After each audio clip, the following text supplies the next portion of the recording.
नमस्कार दोस्तों, मैं हूं नवीन पाटीदार और आप देख रहे हैं वॉइस ऑफ एमपी। इस वक्त की अगर अपडेट की बात की जाए, जिस तरीके से हमने एक आपको खबर दिखाई थी किस तरीके से जैन समाज अब भारतीय जनता पार्टी शिवराज सरकार के खिलाफ जो है कुत्ता दिख रहा है। अगर बात की जाए तो इस वक्त की जो खबर निकल के आ रही है कि गोमटगिरी तीर्थ जो है उस तीर्थ को लेकर अब जो है आवाज उठने लगी कि किस तरीके से उसकी रक्षा की जाए, किस तरीके से वहाँ पर अवैध जो कब्जाधारी उन्होंने कब्जा कर रखा है। अगर बात की जाए तो इस पूरे मामले को लेकर जब स्थानीय हमने नीमच में जैन समाज के लोगों से बात की तो किस तरीके से उन्होंने किस तरह की अपनी बात रखी। इस पूरे मामले को लेकर हमारे चीफ रिपोर्टर अब्दुल अली ईरानी और पवन राव शिंदे जब जैन समाज के समाजजनों के साथ और जो अगर बात की जाए जैन समाज के विभिन्न संगठनों से जुड़े हुए उनसे बात की गई तो किस तरीके से उन्होंने अपनी बात रखी, हम आपको सुनाते हैं। भारत एक धर्मनिरपेक्ष देश है जहाँ सभी समाज का, सभी धर्मों का समान आदर किया जाता है।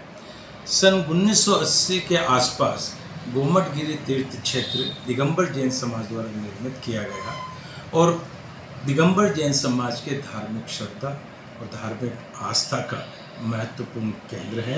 वहाँ प्रतिवर्ष साधु संत आते हैं, उनके चतुर्मास होते हैं और इंदौर के आसपास और इंदौर क्षेत्र के काफ़ी बड़ी संख्या में लोग वहाँ नियमित दर्शन करने जाते हैं।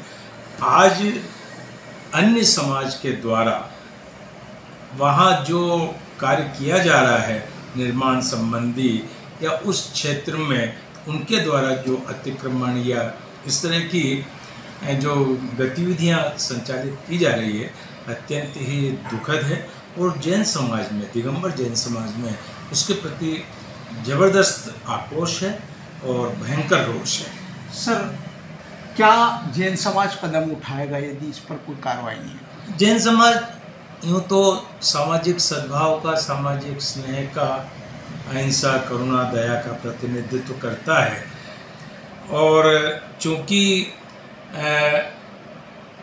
अल्पसंख्यक श्रेणी में भी आता है, लेकिन फिर भी जैन समाज हमेशा संयत होकर प्रभावी तरीके से अपना विरोध प्रकट करता है और वो करेगा।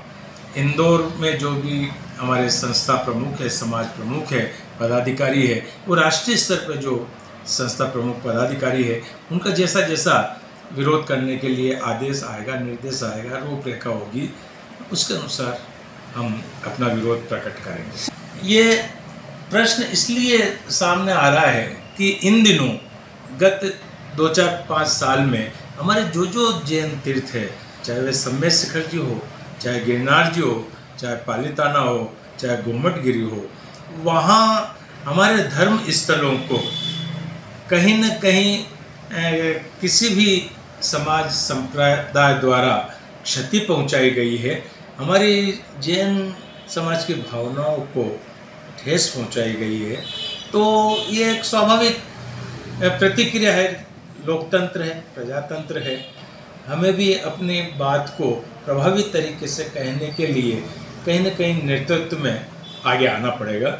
मैं सोचता हूँ यही एक वैचारिक दृढ़ता है और वैचारिक भावना है। गोमटगिरी क्षेत्र पर जो तथाकथित नेताओं द्वारा अतिक्रमण किया गया है, मैं उसकी घोर निंदा करती हूँ। समाज का है ये, दिगंबर जैन समाज का है ये, समाज का ही रहना चाहिए। अन्यत्र समाज अगर कहीं मंदिर बनाना चाहता है तो वो अन्यत्र बना सकता है, लेकिन ये जगह है जैन समाज की है, जैन समाज की ही रहनी चाहिए।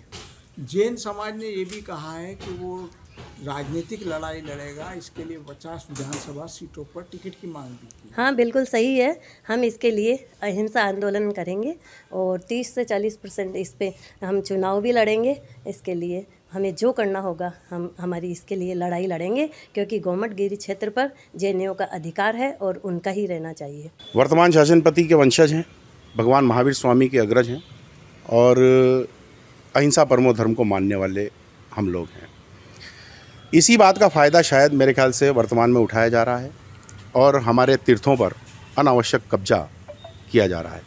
इसके साथ ही सरकार भी अपनी ओर से हमारे पवित्र स्थलों को पर्यटन के क्षेत्र में बढ़ावा देने के लिए आगे आई है। ऐसे में हम ये चाहते हैं कि जो पवित्रता हमारी है, जिस संयम से हम लोग रहते हैं, जिस अहिंसा परमो धर्म के हम पुजारी हैं, उससे छेड़छाड़ न हो और हम लोग सीधे सीधे चल रहे हैं, हमें सीधे सीधे चलने दिया जाए और हमें हमारे अधिकारों के अंदर अनैतिक हस्तक्षेप नहीं किया जाए। गोमटगिरी में अतिक्रमण का मामला आया है। वहाँ एक स्थान था जो कि छोटा सा बनाया गया है, शासकीय भूमि पर कब्जा करके बनाया गया है, उसका वहाँ से कोई लेना देना नहीं है।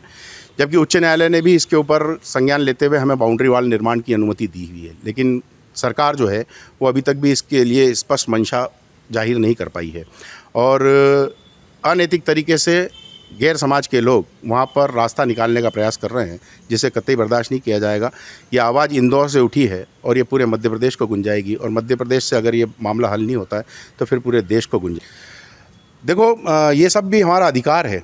जैन समाज कोई अछूता समाज नहीं है, आज सबसे बड़ा टैक्स पेयर है, और ऐसे में अगर हम लोग राजनीति के क्षेत्र के अंदर हमारा अधिकार मांगते हैं तो ये कतई गलत नहीं है। अगर हमारा कहना है कि 40-50 टिकट पार्टी हमें दे तो इसमें कोई बुराई नहीं है, और हमें मिलना चाहिए और हमारा अधिकार है, इसलिए होना ही चाहिए। ये गोमटगिरी का निर्माण ये माननीय अर्जुन सिंह जी के ज़माने में जब मुख्यमंत्री काल में इस ज़मीन का अलाटमेंट हुआ, और जो जैन संत विद्यानंद जी उन्होंने प्रथम पंचकल्याण करा करके और इसका उद्धार किया और इसको समाज को समर्पित करवाया। और अभी वर्तमान में जो वहाँ पर जिस तरह का अतिक्रमण कतिपय व्यक्तियों द्वारा किसी भी विभिन्न समाजों के नाम से किया जा रहा है वो पूर्णतः गलत है, और इसका जैन समाज बड़े तौर पर भर्त्सना और निंदा करता है। और शासन और संबंधित विभागों से ये निवेदन है कि इस पर तत्काल कार्रवाई होना चाहिए, इससे होता है। तो ऐसे में अहिंसात्मक तरीके से आंदोलन करेगा, और हो सकता है जिसका खामियाजा आने वाले कुछ टाइम में राजनीतिक दलों को उठाना भी पड़े। इसलिए जैन समाज ने सर 50 सीटों पे इसी बात को लेकर मांग की है कि यदि हमारी मांग को पूरा नहीं किया जाता है तो हम राजनीतिक लड़ाई भी लड़ेंगे। बिल्कुल राजनीतिक लड़ाई भी लड़ेंगे, और राजनीतिक दलों से अनुरोध है कि चूंकि जैन समाज एक काफ़ी समृद्ध, अहिंसावादी और एक बहुत बड़ा वैचारिक समाज है, तो जहाँ अच्छे विचार होंगे वहाँ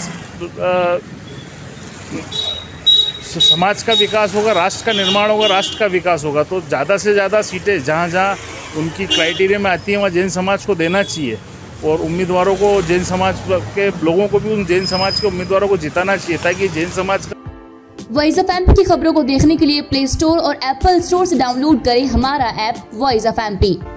साथ ही हमारी खबरें voiceofmp.com पर भी देख सकते हैं। Social media platform Facebook, Twitter और इंस्टाग्राम पर भी हमें फॉलो कर सकते हैं। साथ ही खबरें देखने के लिए यूट्यूब पर भी सब्सक्राइब करें। आप हमारे व्हाट्सएप ग्रुप से जुड़कर भी ई-पेपर और खबरें प्राप्त कर सकते हैं। अभी व्हाट्सएप करें 6267140452 पर।